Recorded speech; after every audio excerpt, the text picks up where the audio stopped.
안녕하세요. 정성산 TV입니다. 오늘 전해드릴 소식은 서민 교수 작심 발언, 민주당 이렇게 망했다, 정청래 큰일했다 라는 소식입니다. 더불어민주당 정청래 최고위원이 당내 비명계 일부에서 이재명 대표 사퇴 요구가 있었지만 별다른 반향을 불러일으키지 못했다고 주장했다. 정청래 최고위원은 14일 KBS 라디오 최경영의 최강시사에서 비명계에서 이재명 당대표 물러나라 이런 움직임이 살짝 있었나 보다. 그런데 이게 별 무소용으로 돼버렸다고 말했다. 그러면서 이낙연 대표 때 당대표와 최고위원 임기를 분리하도록 당원당규를 개정했었다며 당대표가 그만두더라도 최고위원 임기는 계속된다고 덧붙였다. 그는 대표 임기가 8개월 이상 남아있으면 원포인트로 당대표만 뽑는 전당대회를 하게 돼 있다. 그만두라고 한 분들이 당대표가 될 가능성이 없지 않은가, 비명계가 우리가 주장하는 게 별 소용이 없겠구나라는 점을 느낀 것 같다.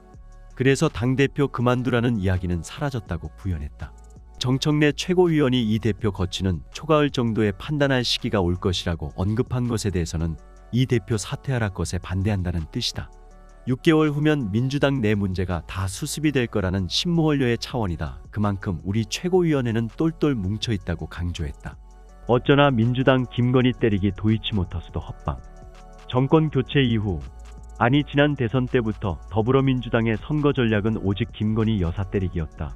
자기들한테 불리한 이슈가 있을 때마다 그들은 외쳤다. 그래서 김건희는요? 김건희 여사에게 제기된 의혹은 크게 세 가지였다. 첫째는 김건희 여사가 돋보이고 싶었다고 했던 경력 부풀리기.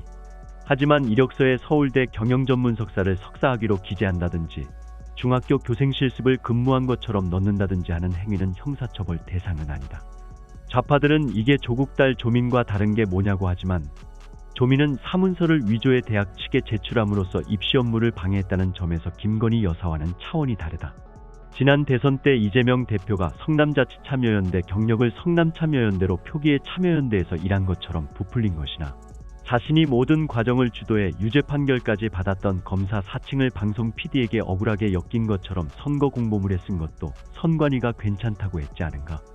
심지어 박원순을 변호했던 정철승은 자신이 서울대 차인표였다는 허위 경력을 퍼뜨리고 있지만 좌파 그 누구도 이를 처벌하자고 하지 않는다. 두 번째는 국민대에서 쓴 박사학위 논문 등이 표절이라는 것. 학위 논문은 평생 논문을 안 써본 분들이 졸업을 위해 어쩔 수 없이 쓰는 것. 논문 쓰는 노하우가 없는 상태에서 이것저것 참고하다 보면 표절률이 높아지기 마련이다. 게다가 2010년 이전에는 표절에 대한 지침이 따로 있는 게 아니었다. 그 시기 논문을 쓴 공직자들이 표절 때문에 사과하는 일이 인사청문회 때마다 반복되곤 했다. 이재명 대표가 쓴 가천대 석사학위 논문을 보라. 지방정치 부정부패를 근절하겠다는 그의 논문은 다른 분이 쓴 것과 결론이 거의 똑같다. 표절이라기보단 거의 복사한 수준이다. 그런데도 그가 대통령에 출마도 하고 또 당대표도 할 수 있는 이유는 우리나라에서 표절은 윤리의 문제일 뿐 형사처벌 대상이 아니기 때문이다. 세 번째는 그 유명한 도이치모터스 주가조작 의혹이다. 앞에 두 가지와 달리 주가조작은 수많은 피해자를 양산하는 자본주의 사회에서 엄하게 처벌하는 범죄다. 김건희 여사가 여기에 관여돼 있다면 당연히 처벌되는 게 맞다. 그런데 주가조작은 권오수 회장과 그의 사주를 받은 일당들이 한 짓일 뿐 김건희 여사는 그 일당에게 계좌를 맡긴 91명 중 1명에 불과하다. 김건희 여사가 주가조작을 미리 알았다면 처벌할 명분이 있겠지만 그랬다는 증거는 전혀 없다. 게다가 계좌를 맡긴 기간도 2010년 1월부터 5월까지 4개월에 불과하다. 그 이후 김건희 여사는 수익을 내기는커녕 손해를 봤다며 통장을 다시 회수해갔다. 그 뒤에도 김건희 여사가 해당 주식을 거래한 건 맞지만 그건 억지로 떠맡은 주식을 손해를 보며 팔아치운 것에 불과하다. 이걸 범죄라고 우기는 게 민망하다. 그런데도 민주당은 입만 열면 도이치모터스를 외치고 있다. 이 사건과 관련해 김건희 여사를 소환 조사해야 한다는 여론이 60%를 넘는 것은 이들의 선동이 제대로 먹혔다는 의미다. 2023년 2월 10일 있었던 1심 판결은 그래서 중요했다. 정경심 조국의 판결문에 조민의 이름이 수없이 나왔던 것처럼 도이치모터스 판결문에 김건희 여사의 이름이 등장한다면 이를 근거로 수사 확대를 주장할 수 있었으니 말이다. 하지만 이는 좌파들의 바람대로 되지 않았다. 재판부는 권오수에게 징역 2년에 집행유예 3년, 벌금 3억 원을 선고하는 등 주가조작 일당에게 집행유예와 벌금형을 선고했다. 심지어 무죄 판결을 받은 이도 있었다. 김건희 여사와 거래했던 선수 이모 씨에겐 공소시효가 지났다며 면소 판결을 내렸다. 더 심각한 사실은 판사가 법정에서 읽은 판결문에 김건희 여사의 이름이 단 한 번도 등장하지 않은 것이다. 이쯤 되면 독일 자동차 회사의 딜러와 김건희 여사의 연관성을 주장하는 짓은 이제 그만해야 하지만 민주당이 낸 성명서는 정말이지 기가 막혔다. 법원의 판단으로 김건희 여사의 혐의가 더 명확해졌다. 진상규명을 위한 특검 도입이 절실하다. 앞으로도 쭉 이 콘셉트로 김건희 여사를 공격하겠다는 의지의 표현일 터 그들에게 외쳐본다. 좌파들아, 물타기 좀 그만해라. 이런다고 너희 당대표 지켜지는 거 아니란다. 깐중 민주당, 좀비 영화 찍어대며 세비 챙기나. 미안한 얘기지만 국회의원은 우리 사회의 엘리트가 아니다. 엘리트가 특별한 위상을 차지하던 시대는 진작 지났다. 이제는 국민 대다수가 과거의 엘리트 수준에 이르렀다. 그만큼 세상이 바뀐 것이다. 따라서 의원들은 꿈에서라도 엘리트 연하는 착각에 빠지는 일이 없도록 스스로 경계해야 한다. 으스대다가는 창피를 당할 것이므로. 국회의원은 대중 가운데의 일부분이다. 다만 운 혹은 수완이 좋아서 의원직을 차지한 사람일 뿐이다. 유권자들이 후보에 출중한 인격과 실력을 인정해 뽑아준 경우가 있기는 하지만 많다고 하기는 어렵다. 비례대표의 경우는 평가하기가 더 애매하다. 정당이 유능한 인재를 비례대표 명부에 올린다고 하나 대개는 치열한 연줄 경쟁의 결과다. 물론 특별한 상징성을 가진 훌륭한 인재가 선택되기도 하지만 그 수는 한정된다. 오늘날 정치 참여자들의 인식이나 행태는 대의민주정이라기보다 직접민주정에 더 가까워졌다. 정치인들은 주말마다 도심의 대로를 점거하는 군중과 거의 매일 발표되는 여론조사 결과에 휘둘리고 있다. 숫자가 정치인들을 심리적으로 포획해 이리저리 기분 내키는 대로 끌고 다닌다. 그걸 각 정당과 소속 국회의원들은 민주정이라고 부르며 스스로 정치 지도자연한다. 대중의 모체인 국민은 무력감 속에서 지켜볼 수밖에 없다. 극성스럽게 참여하고 있는 상대적 소수가 무서운 지배자 행세를 하고 있다. 그게 우리 정치의 현실이다. 이런 정치 현상을 표현하는 용어가 바로 포퓰리즘 정치, 포퓰리스트 정치인이고 중우정치와는 동전의 앞뒷면이 된다. 참여자 개개인은 이성적 합리적으로 판단할 줄 아는 지성인들이다. 옛날에 엘리트로 지칭되었던 사람들과 인격이나 지적인 능력에 있어 동격이라고 할 만하다.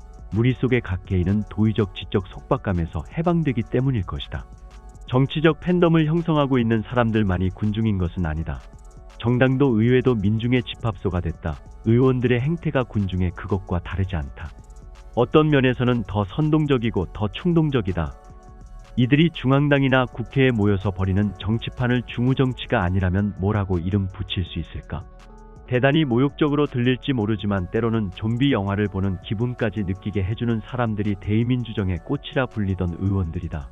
이들에게 과연 자아인식과 판단력이 있기나 한지 의심스럽다면 지나치다 할 것인가. 대단히 기묘한 국정연한이라도 있는 것처럼 억지를 부려가며 소집한 임시국회다. 당연히 본회의 대정부 질문을 통해 더불어민주당은 임시국회 소집의 필요성을 국민에게 인식시켜줘야 옳다. 자리를 지키는 사람은 국무위원들과 질문의원, 그리고 듬성듬성 앉은 단지 몇 명의 의원뿐이다. 수십 년 전이나 지금이나 달라진 게 전혀 없다. 당대표 방탄을 위해서는 합창하듯 한 목소리를 내는 의원들이 동료 의원의 대정부 질문에는 조금의 관심도 보이지 않는다. 아무리 의리가 없는 집단이기로서니 이렇게 야박할 수가 있는가. 질문하는 동료 의원의 길을 살려주기 위해서라도 자리를 지킴직한데 약속이나 한 듯 비워버린다. 아마 질문 의원들 중에도 자기 차례가 끝난 후에까지 자리를 지키는 사람은 거의 없을 듯하다. 정청래 민주당 의원이 한동훈 법무부 장관을 불러 세워놓고 묻는다. 김건희 여사하고 친합니까? 친하고 말고 할 관계는 아닙니다. 정청래 의원의 질문을 군데군데 옮기자면 다음과 같다. 카톡 332번 했던데 안 친한데 왜 이렇게 많이 했어요? 윤석열 대통령 연락 안 돼서 서로 주고받았다던데 윤석열 대통령 왜 그렇게 연락이 안 돼요? 부인하고 윤석열 검사 수행비서 출신 아니죠? 김건희 여사가 한동훈 하던데 서로 반말합니까? 윤석열이 한 거잖아요. 김건희의 남편 윤석열은 안 물어봤어요. 잠자코 있어요. 제 얘기 시간이에요. 한동훈 장관 참기름 들기름 안 먹고 아주까리 기름 먹어요. 어디 깐죽대요. 국민의힘 의석을 향해 소리 지르시는 분들 공천이 불안하신가? 명색이 원내 제1당의 최고위원이 본회의장에서 법무부 장관을 상대로 질문한 내용들이다. 그러니까 정청래 의원 자신도 공천이 불안해서 장관을 상대로 깐죽대는 질문을 하고 있다는 뜻이겠다. 정치적 좀비 영화를 찍는 사람들인지 출연한 사람인지 궁금하다. 다른 야당 의원들의 질문 태도나 내용도 별로 다르지 않다. 마리오네트를 보는 기분이기도 한데 그 인형의 줄을 쥐고 있는 사람은 누구일까? 이 대표 아니면 개딸들? 이런 의원들이 입법을 좌지우지한다. 국무위원 해임 건의안, 탄핵소추안을 너무도 수월하게 통과시킨다. 범죄 혐의가 중첩된 인사를 당대표로 모시고 그를 위해 방탄부대의 도리를 다하겠다는 결의를 날마다 다진다. 이 선동적이고 충동적인 군중, 극히 일부를 제외한 당 소속 의원들에 의한 폭민정치 중우정치를 우리는 언제까지 대의민주적, 민주적 정당 정치로 포장해줘야 할 것인가? 작년 국민 1인당 소득이 4,048만 원이었던 데 비해 국회의원 연간 세비 총액은 1억 5,426만 원이었다. 3.8배 수준이다. 세비 외에 각종 명목의 지원금 연 9,180만 원이 보태졌다. 합해서 2억 4,606만 원 1인당 국민소득의 6배를 의원 각자가 수령했다.